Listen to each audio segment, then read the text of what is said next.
UP में सरकार अपनी पुलिस के बूते पर खुद की पीठ थपथपाती नहीं थकती। कहा जाता है कि यूपी से ज्यादा सुरक्षित तो पुलिस व्यवस्था के मामले में कोई दूसरी जगह ही नहीं है। अपराधियों की तो अपराध करने से पहले ही आत्मा कांप जाती है। लेकिन यूपी के सुल्तानपुर से इसी पुलिस महकमे पर ऐसा आरोप लगा है कि सुनकर आप भी कहेंगे कि अगर यही है आपकी कानून व्यवस्था तो ताला लगवा दीजिए पुलिस थानों पर।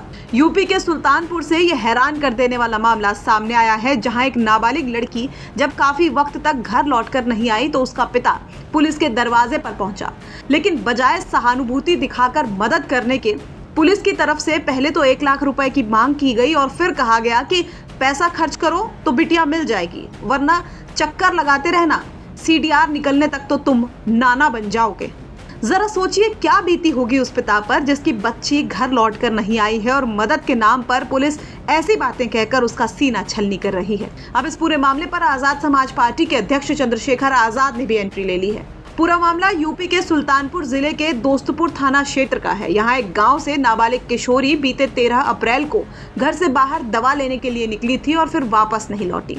अगले दिन 14 अप्रैल को पीड़िता के पिता की तहरीर पर पुलिस ने मुकदमा दर्ज कर लिया। अब पिता का कहना है कि बेटी फोन पर किसी से बात करती थी, जिस नंबर से बेटी बात करती थी वो नंबर भी पुलिस को दे दिया गया। लेकिन जब लंबे वक्त तक मामले पर कोई एक्शन नहीं हुआ तो पीड़ित पिता गुहार लगाने दोबारा थाने पहुंचा। इसके बाद मामले के विवेचक ने जिस भाषा में उनसे बात की वो मर्माहत करने वाला था।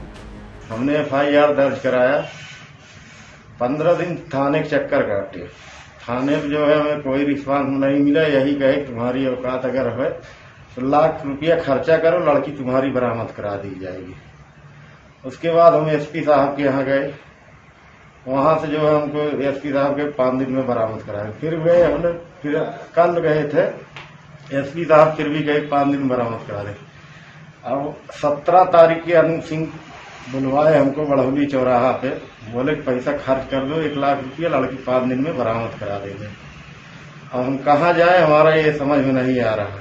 बार बार चक्कर कटवा रहे हैं थाने का, सुल्तानपुर भी बार बार जा रहे हैं, पैसा कहाँ से लगे आए हैं। हाँ, तो ये भी बोला गया जो है अनिल सिंह द्वारा कि जब तक CDR आएगा तब तक तुम नाना बन जाओगे, तुम्हारी लड़की माँ बन जाएगी, इसे चक्कर काटते रहो, तुम्हारा कुछ होने वाला नहीं है। वहीं इस पूरे मामले पर जब विवेचक अनूप सिंह से फोन पर बात करने की कोशिश की गई तो उनका कहना था कि ये सारे आरोप जो हैं वो निराधार हैं। साथ ही उनका ये भी कहना है कि लापता किशोरी की तलाश के लिए 2 टीमें लगाई गई हैं, जिसको वो खुद मॉनिटर कर रहे हैं। विवेचक के द्वारा पैसे मांगे जाने का आरोप गंभीर है और इसके लिए विभागीय इंक्वायरी भी की जा रही है। वहीं किशोरी का पता चल गया है और जल्द ही उसकी बरामदगी कर ली जाएगी। हालांकि ये मामला तब ज्यादा वायरल हो गया जब भीम आर्मी प्रमुख चंद्रशेखर आजाद ने इस मामले पर लंबा चौड़ा पोस्ट करते हुए यूपी पुलिस पर सवाल खड़े कर दिए। चंद्रशेखर आजाद ने लिखा कि उत्तर प्रदेश के सुल्तानपुर जिले के दोस्तपुर थाना क्षेत्र की एक नाबालिग किशोरी दवा लेने निकली लेकिन घर वापस नहीं लौटी।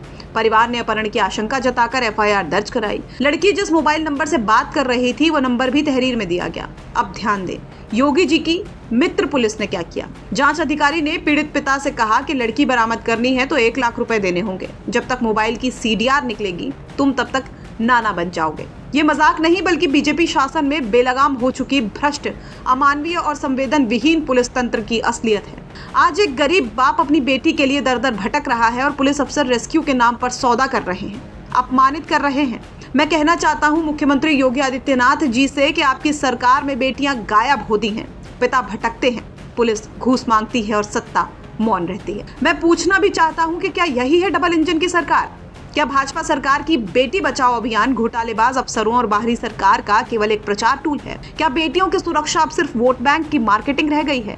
हम यूपी सरकार से मांग करते हैं कि आरोपी विवेचक को तत्काल निलंबित करके भ्रष्टाचार और दलित उत्पीड़न की धाराओं में मुकदमा दर्ज हो। पीड़ित परिवार को सरकारी सुरक्षा और सहायता दी जाए। लापता बेटी की तत्काल बरामदगी सुनिश्चित की जाए और पूरे मामले की निष्पक्ष जांच हो और जिम्मेदार अफसरों की भूमिका की भी समीक्षा की जाए। तो एक तरफ इस मामले पर चंद्रशेखर आजाद ने मोर्चा खोला हुआ है तो वहीं पुलिस भी जांच में जुटी हुई है। आगे इस मामले पर क्या कुछ होता है ये देखने वाली बात होगी। सुल्तानपुर से नितिन श्रीवास्तव की रिपोर्ट, यूपी तक।